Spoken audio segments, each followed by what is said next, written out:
yeah, we can explain. Yeah, so Tell me when you're ready. I'm ready. Okay, so, we gotta do some math. We already did some math. Dandelion math. Yeah. I guess I'll say this. That one of the hardest things about home brewing, if you're like not like a rich dad who can just like buy all the stuff from the brewing outlet, you gotta work with what you got, which can be really complicated because you're trying to be precise and do math, but you only have limited resources. Okay, so let me show you what's happening here. Come on down. So here we have our dandelions. Wow, dandelion mash. Dandelion mash. They barely fit in here. This whole pot is 2 liters, which we've No, it's 4 liters. It's 4 liters. This whole pot is 4 liters, which is what we just figured out. My very precise and honed down recipe that I've had for years tells us that we use 1 quart of flowers for every 1 liter of water. We had limited room in this pot, but that's going to be okay because we dehydrated the blossoms this year and it's just going to be more than enough. And it's 2/3 cups of honey per 1 quart / 1 liter. So, and then, yeah, it's 1/4 of a gram of yeast per all of that. So we did our math out, and we're gonna sit and we're gonna wait for our little tea to be done.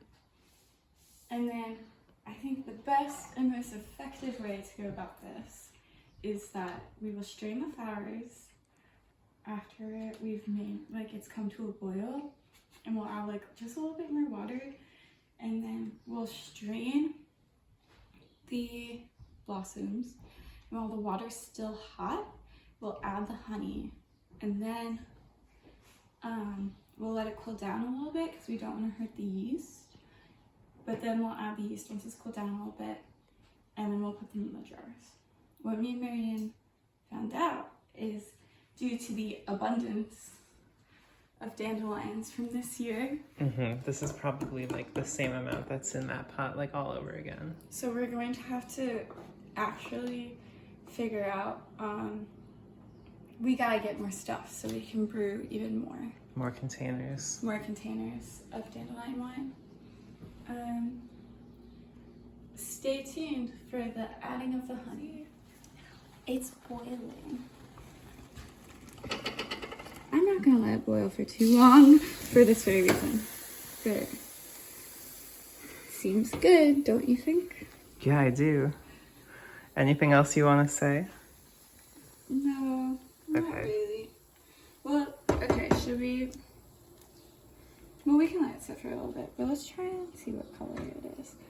I think a good way of knowing is just looking at the colors of the actual blossoms, See what kind of has leached out of them. Exactly. That's it. Scene. So I think an important part of the dandelion wine culture. So much honey in my mouth. But I like to use local honey. The dandelions are local. It just makes sense to me.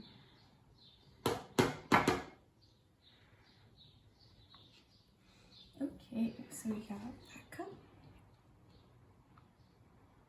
Oh god, we're not even gonna have enough honey for the second batch. Well, good thing we're doing it in batches. Maybe we will.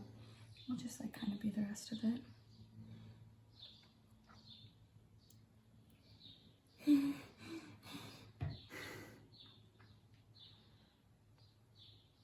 Hey, Patrick, pass me the spatula. Yes.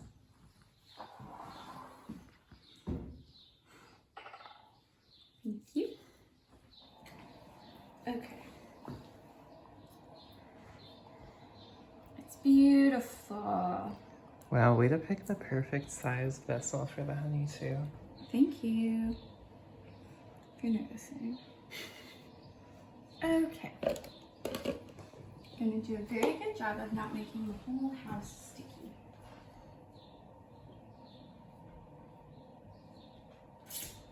Okay. So now,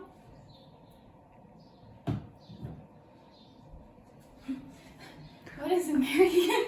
I wasn't sure if you wanted me to cut. No, not yet. Oh, is it time? Well, I think it's important to put the honey in while this is still hot, so it like melts and it's easier. I'm pretty nervous about this part, honestly. Yes.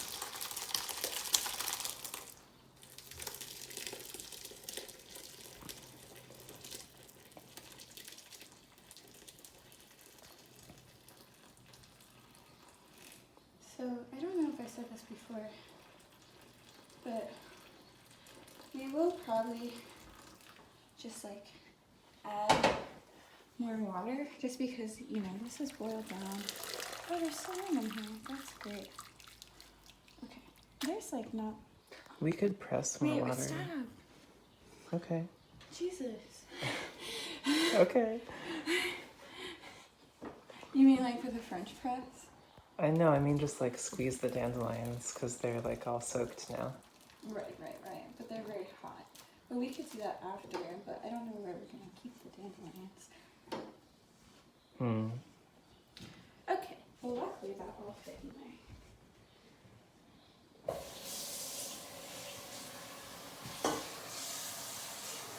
So you're right. Pressing the dandelion probably would be good. I'm sorry I cut you off. That's okay. Okay.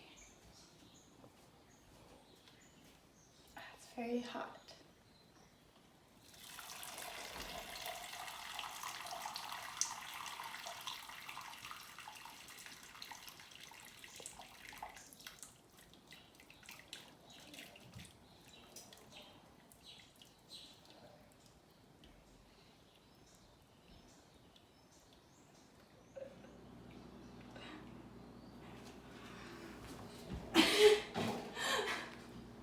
Got it.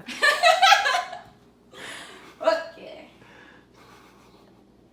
We will probably strain this again just because there's still some blossoms that got through, you know.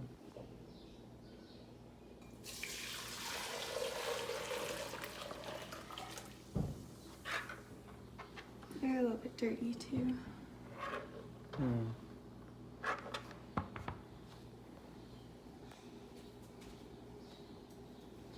I think that this part is going to be very exciting. Wow.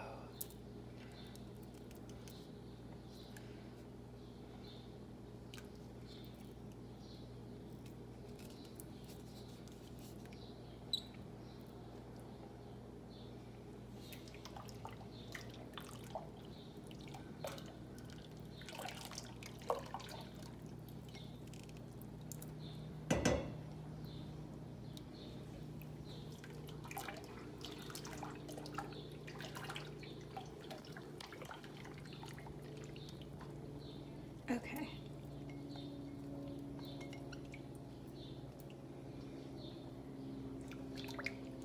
So really the next step is just that we are gonna wait for this to cool down just a little bit. It doesn't need to be completely cool, but like we don't want to hurt the yeast by like putting it in very hot water. So we're gonna wait just a little bit for it to cool down. One of my aunts once told me that the best way to know about putting yeast in anything is like you should be able to touch the water. If it's too hot for you to touch, it's too hot for the yeast. I've heard that too. What were you saying, babe?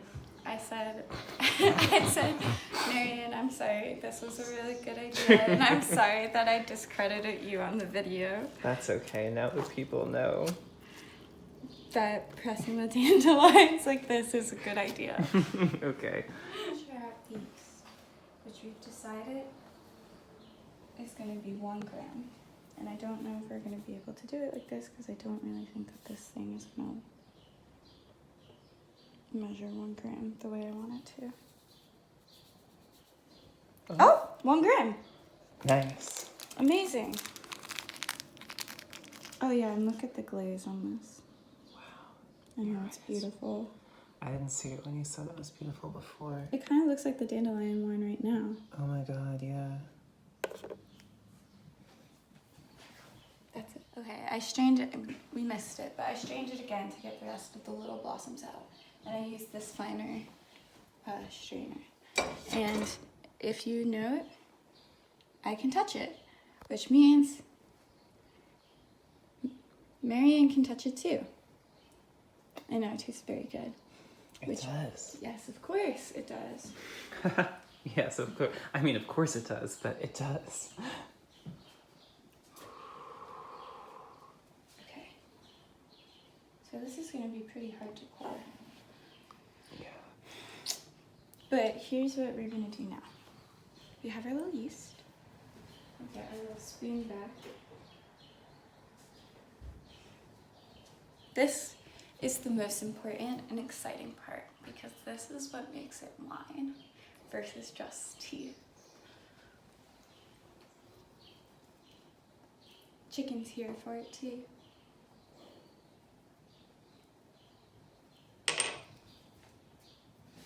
Do you want to smell it? Yes, I'm gonna point the camera at the crown so I can smell it. Oh yeah, that's yeast. I love yeast. It smells very good. We're just dissolving that in. And I think what I'm gonna do next, I'm gonna let that sit for a second. But what I'm going to do is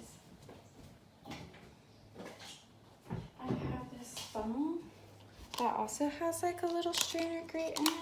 This is one of my favorite tools ever and one of the best purchases of my life. Because also the funnel has like a little handle thing right here so you can pull it out. Wow. I know, it's very, very useful. And I think that I'm gonna go about this by like,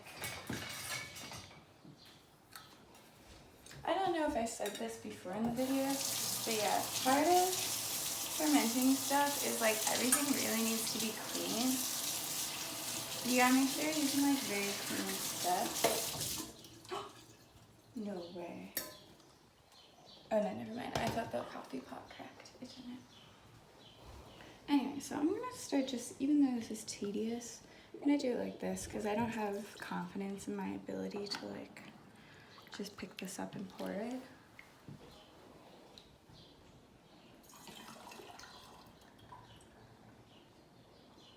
I think you can cut it now.